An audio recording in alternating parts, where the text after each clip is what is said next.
So we have tau equals to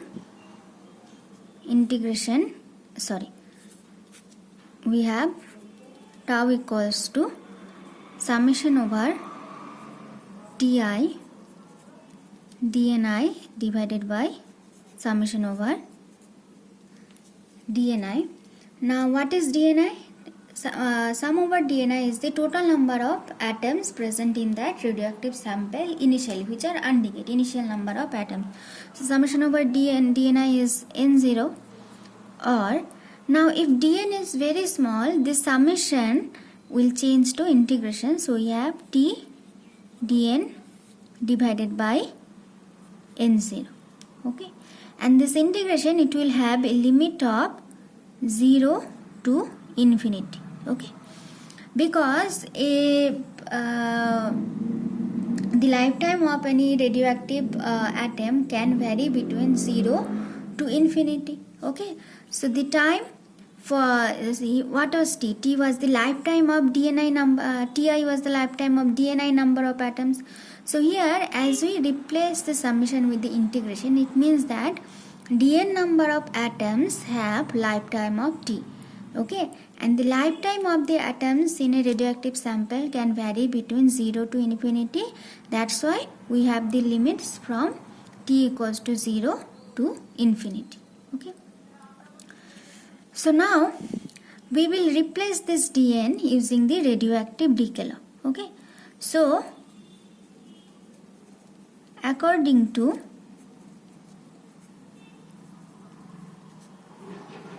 radioactive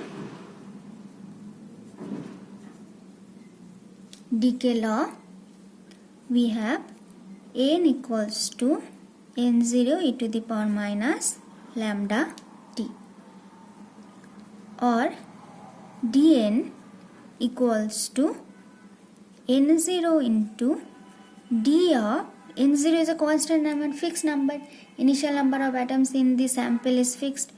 So we will take the derivative over e to the power minus lambda t.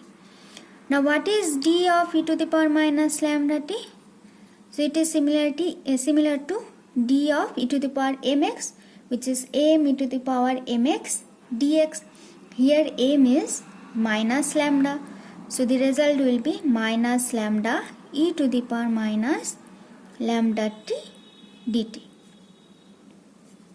Okay.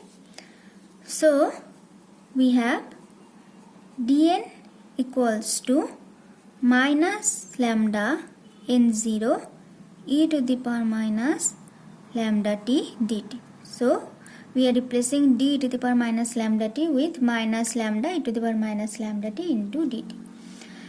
Now here, instead of taking directly dn, what will take the magnitude of dn, okay, and put in this expression. Otherwise the result will be negative, but the lifetime of any radioactive element cannot be negative. So we will take dn the magnitude, okay, so that this term become positive, lambda n0 e to the power minus lambda t dt. Okay, so suppose this is our equation 1. So putting the above value, this value in equation 1, so we will write, putting the above value in equation 1, we get, so what we get? On the left hand side we have tau, then integration t equals to 0 to t equals to infinity t into dn. So dn is lambda n0 e to the power minus lambda t dt, then divide by n0. Okay, or tau equals to, now lambda n0, so this integration is over t. Okay, so this t to the power minus lambda t dt will be inside the integration, and this lambda n0 being constant will come out of the integration. So lambda n0 come out of the integration. Then we have t equals to 0 to t equals to infinity, t e to the power minus lambda t dt divided by n0. So this n0 and n0 will be cancelled, and we have tau equals to lambda 0 to infinity t e to the power minus lambda t dt. Sorry, there will be nothing in the denominator. Okay. So now we will do this integration. So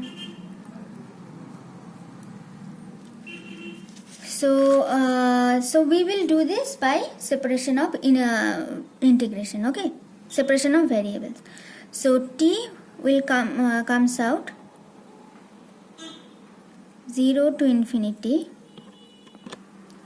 So sorry, we will do this integration by parts. Okay, so first t will come out of the integration. We have e to the power minus, it will not be here, sorry, e to the power minus lambda t dt, then minus integration second bracket d dt of t, then another integration e to the power minus lambda t dt bracket close, then another dt third bracket close, then we will put the limits 0 to infinity. So the limits is put over the entire result. Okay, or tau equals to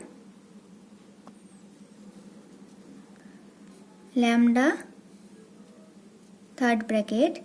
So integration e to the power minus lambda t is t into minus 1 by lambda e to the power minus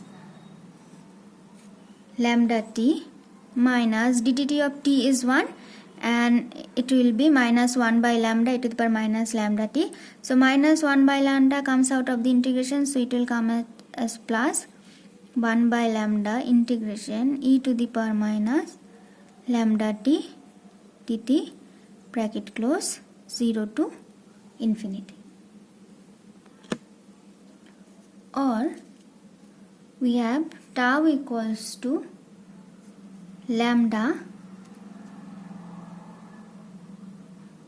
t e to the power minus lambda t divided by lambda, minus sign here, plus 1 by lambda integration e to the power minus lambda t dt 0 to infinity, or tau equals to lambda minus t e to the power minus lambda t divided by lambda. So again minus 1 by lambda will come outside, so we have minus 1 by lambda square, then e to the power minus lambda t 0 to infinity. Okay, or tau equals to, now we will put the limits. First t equals to infinity, so the first term will be, if we put t equals to infinity, so it will be minus infinity e to the power minus infinity divided by lambda, then minus 1 by lambda square e to the power minus infinity, then again minus will come here, then we put the limit of 0, so it will come as plus. So t is 0 into e to the power minus 0 divided by lambda, then plus 1 by lambda square e to the power minus 0. We put t equals to 0 here. So why 0 here? Because t equals to 0, e to the power minus lambda t equals to 0, like this. So or tau equals to, so this term is 0, e to the power minus infinity is 0. So first term is 0, then minus or plus whatever e to the power minus infinity, again 0, plus here 0 into something, so again 0. So only 1 by lambda square is left, and e to the power minus 0 is 1.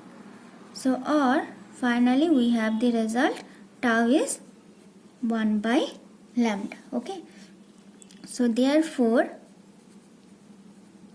mean life or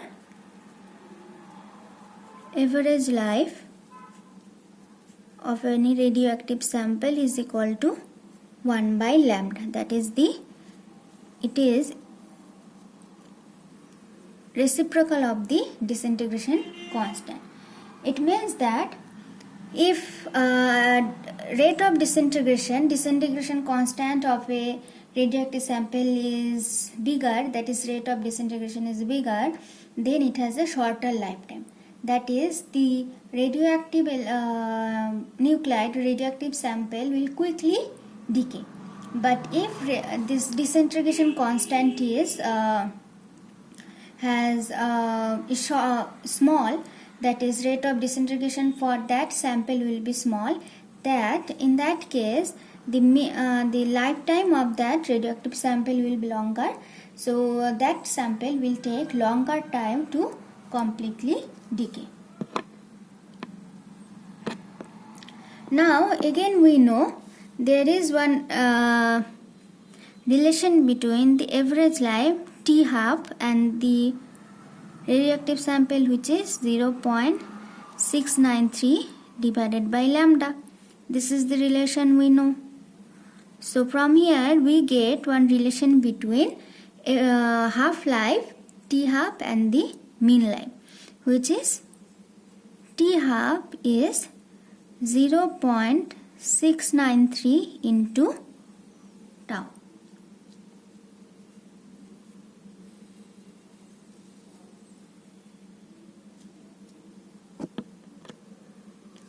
Or tau is equals to, you can show it, 1.44 into T half. This is the relation between the mean life and half life of a radioactive sample.